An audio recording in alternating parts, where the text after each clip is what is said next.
Hern's generation inherited the American dream. Jasmine Thomas's generation is fighting to put it back within reach.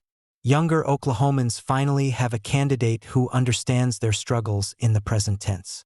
Now they must show up and vote. Hern and Jasmine Thomas are not simply two candidates from different political parties. They represent two generations that encountered very different American economies. Hern's generation entered adulthood when a young person working an ordinary job could still see a reasonably clear path toward college, a home, a family, and a secure retirement. Thomas's generation inherited higher college costs, more expensive housing, medical debt, uncertain retirement, and wages that frequently fail to cover the basic cost of an adult life. Hern can remember what it cost to get started when he was young. Thomas knows what it costs now. That distinction matters in Oklahoma's race for the United States Senate because Washington will soon make decisions about Social Security, health care, food assistance, education, taxes, and a federal debt that younger Americans will spend much of their lives repaying. Hern is not merely another Republican who happened to be present while those policies were written. He chaired the Republican Study Committee, served on the powerful House Ways and Means Committee, and rose into the Republican leadership. He has been part of the group shaping the policies that will determine how far younger Americans must run before they can reach the life his generation once considered normal. Thomas comes to the election without Hern's wealth, Washington's seniority, or network of political donors. She is a nurse, an active-duty military spouse, a mother raising a child with autism, a disability advocate, and a Chickasaw citizen. She has experienced the institution's Washington debates from the side where their failures become family problems. This election is therefore about more than age. It is about whether Oklahoma wants to be represented by someone who remembers an earlier American economy, or by someone living in the one that exists now. I am a member of Hern's generation. My forthcoming book, The Starting Line, How My Generation Inherited the American Dream and Moved It Out of Reach, is not an argument that our generation did not work hard. We did, but hard work is not the entire explanation for what we accomplished. Our parents and grandparents paid taxes and built public institutions that gave us opportunities they had never received. They expanded public colleges, built highways, supported homeownership, strengthened Social Security, and invested in the scientific research, infrastructure, and workforce that allowed private businesses to prosper. Many of us attended college without assuming debts that followed us into middle age. A young worker could often support a family without two professional incomes. Housing prices bore a more reasonable relationship to wages. Employer pensions were more common, and Social Security's full retirement age was lower. We did not create that economic foundation by ourselves. We inherited it. The failure of my generation was not that we used those opportunities. It was that too many of us later treated our success as proof that the opportunities had never been necessary. We cut taxes, reduced public investment, shifted college costs onto students, weakened retirement security, and allowed housing and health care to consume an ever larger share of working families' income. Then we told younger Americans that they would succeed if only they worked as hard as we had. That judgment depended upon a convenient memory. We remembered our work. We forgot the country that made our work pay. Hern has an impressive business history. He worked, earned an engineering degree, entered the restaurant industry, and eventually built a large group of McDonald's franchises employing more than 1,000 people. That required judgment, discipline, risk, and years of work. Those accomplishments should not be diminished. But Hern's success also gave him a particular view of the economy. The view from the owner's side of the desk.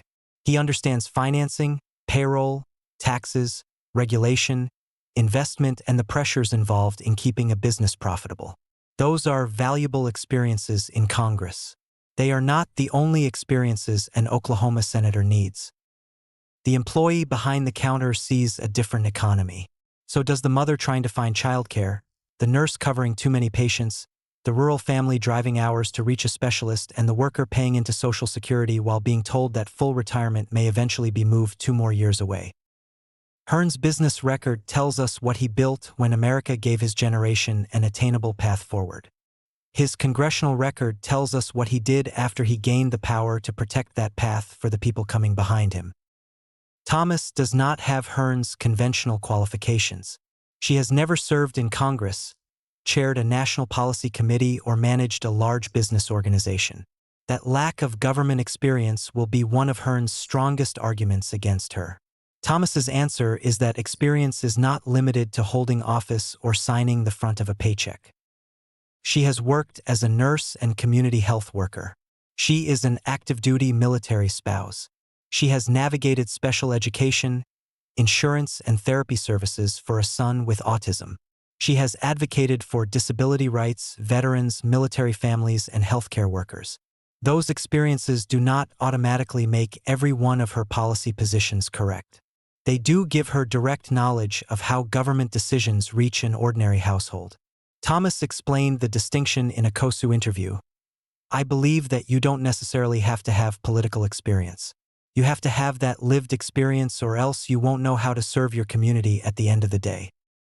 She connected that experience directly to rural Oklahoma. Families unable to obtain specialized services, communities losing hospitals, and workers trying to pay bills while essential institutions disappear. Hern can hold a hearing about those problems. Thomas has lived inside them. Hern has traveled outside the 1st Congressional District since entering the Senate race. He has appeared in Lawton, Oklahoma County, and Enid, and before organizations representing Oklahoma agriculture. It would be inaccurate to say that he has never visited rural Oklahoma. But visiting a community and understanding its economic life are not the same thing. Hern's documented rural appearances have largely involved chambers, Republican organizations, agricultural groups, and organized campaign events. Those meetings can provide valuable information, but they tend to place elected officials in rooms with people who already possess influence. Thomas traveled through Oklahoma with far less money and without assuming the nomination belonged to her. She met county organizations, working families, healthcare advocates, people with disabilities, and voters who were not waiting to be sold a finished Washington agenda. That difference helps explain why she surprised many political observers. Thomas finished first in the 5-candidate primary and then defeated Jim Priest decisively, receiving 61.2% of the runoff vote. She did it despite having less money, less institutional support, and far less conventional political experience. Oklahoma Democrats were not merely choosing a resume. They were choosing someone whose life looked more like the lives they were trying to protect. Hern's Social Security position illustrates the generational divide more clearly than almost any other issue. While Hern chaired the Republican Study Committee, it proposed changing Social Security for future retirees, including increasing the retirement age to reflect longer life expectancy. Hern subsequently discussed raising the full retirement age from 67 to 69 while protecting people already retired or approaching retirement. In a 2024 Fox News interview, Hern said there were only 3 options for repairing Social Security. One is you adjust the age, the second thing is you adjust what gets paid out of the program, and the third thing is there are more people working that pay into the program. Hern bases his retirement age proposal partly on the argument that Americans are living longer. He told Fox that average life expectancy was in the early 60s when Social Security began and is now in the late 70s. That national average conceals the Oklahoma Hern is asking to represent. The Centers for Disease Control and Prevention estimated Oklahoma's life expectancy at birth at approximately 73.8 years for the 2018 through 2022 period. For Oklahoma men, it was approximately 71.3 years. Hern would raise the full retirement age to 69. That leaves only about 2.3 years between his proposed retirement age and the life expectancy at birth of an Oklahoma man. That does not mean a man who has already survived to 69 will live only 2 more years. Remaining life expectancy at 69 is longer because the at-birth calculation includes Oklahomans who die at younger ages. But that is precisely the point Hern's national average misses. Many Oklahoma men will never reach 69. Others will arrive after decades of construction, nursing, farming, manufacturing, oil field, warehouse, or restaurant work have limited their ability to remain employed. Oklahoma has not shared equally in the longevity gains Hern uses to justify raising the retirement age. Life expectancy in the state remains below the national average and far below the average of other developed nations. The OECD average reached 81.1 years in 2023, more than 7 years above Oklahoma's latest estimate. A retirement age increase based on national longevity therefore asks workers in shorter-lived states and workers in physically demanding occupations to absorb a larger benefit reduction than healthier and wealthier Americans. Hern's argument may work on a national spreadsheet. It is badly out of touch with how long many Oklahoma workers actually live. His three options are not the only available choices. Congress could also raise or eliminate the income cap that allows higher earners to stop paying Social Security taxes after their wages reach a certain level. In 2026, employees pay the 6.2% Social Security tax only on the first $184,500 of wages. A nurse, teacher, or police officer earning less than that amount pays the tax on every dollar of wages.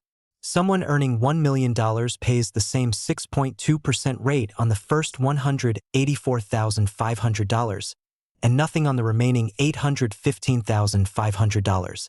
That person contributes $11,439, which is only about 1.14% of the full $1 million income. The nurse pays 6.2% of every dollar. The $1 million earner effectively pays 1.14%. That is not equal treatment. It is a political choice. Fox reported that President Biden's fiscal year 2025 budget proposed strengthening Social Security by collecting additional revenue from the highest income earners. Hern dismissed that approach, arguing that the best estimates are that would extend it by 1 year. But Hern did not identify those estimates or explain which revenue proposal he was evaluating. Other published calculations reach dramatically different conclusions. The Peter G. Peterson Foundation found that eliminating the taxable wage cap while continuing to limit benefits for high earners would close approximately 73% of Social Security's projected long-range shortfall. A different proposal would continue taxing earnings below the existing cap and then resume collecting Social Security taxes when annual earnings exceed $400,000. That donut hole approach would close approximately 66% of the long-range shortfall. Even eliminating the cap while giving high earners additional benefit credit for the newly taxed wages would postpone depletion of the trust funds until approximately 2059. That is considerably more than 1 year. The discrepancy raises an important question about Hern's approach. Was he considering only one narrowly designed proposal? Had he not examined the alternatives for raising or eliminating the taxable wage cap? Or had he already rejected solutions requiring higher earners to contribute more? Hern has not explained. I later called Hern's Tulsa office and asked whether he would support raising or eliminating the taxable wage cap so that high earners would pay the same percentage of their income into Social Security as Oklahoma's teachers, nurses, and other working people. I did not receive a response from Hern or his staff. The available evidence therefore shows that Hern is willing to consider raising the retirement age for younger workers, but he has not demonstrated the same openness to proposals asking high earners to contribute on more of their wages. Eliminating or restructuring the cap would not permanently resolve every question facing Social Security. It could, however, address most of the projected long-range shortfall without reducing scheduled benefits or forcing younger Americans to work until 69. It would also buy the country decades to determine whether stronger wage growth, greater labor force participation, increased productivity, population changes, or additional workers entering the system produce more revenue before imposing further changes. Hern's proposal would move the retirement line now. A fairer contribution system would address most of the shortfall and give the economy time to reveal how much of the remaining problem still required action. Raising the retirement age is a benefit reduction. It means younger workers must contribute longer before receiving the full benefit their taxes financed. The burden would not fall equally. A lawyer, executive, or member of Congress may be able to continue working into the late 60s. A nurse, construction worker, home health aide, warehouse employee, or restaurant worker may not have the same physical option. This is the same generational bargain younger Americans have repeatedly been offered, We will protect what older Americans have already received. Younger Americans can pay more, wait longer, and expect less. The generational contrast becomes even sharper when Hern's Social Security position is placed beside the 2025 tax and spending law he helped develop and voted to enact. That law reduced projected federal revenues by trillions of dollars. The Congressional Budget Office found that its combined tax and spending changes would generally reduce resources for households near the bottom of the income distribution while increasing resources for households in the middle and toward the top. Hern supported making major tax advantages permanent. But when the subject is Social Security, asking high earners to contribute on more of their wages is not among the alternatives he promotes. Younger workers are told to wait longer instead. That is not simply a disagreement about accounting. It is a disagreement about fairness. Thomas's published platform says she would protect Social Security and disability benefits. She should now tell Oklahoma voters whether she supports raising or eliminating the taxable wage cap. Both candidates should answer the same question. Should younger workers be required to wait until 69 for full Social Security benefits, or should Americans with wages above $184,500 contribute the same percentage of their income as the people who teach our children, care for our patients, and perform the physical work that may make retiring at 67 a necessity? Hern should not be allowed to hide that choice inside the reassuring word reform. Younger Americans have legitimate reasons to believe they received a raw economic deal. They did not choose the tuition increases, housing shortages, medical prices, weakening of pensions, or tax policies that shaped their adult lives. Much of that structure was created before they were old enough to vote. But younger generations are no longer politically powerless.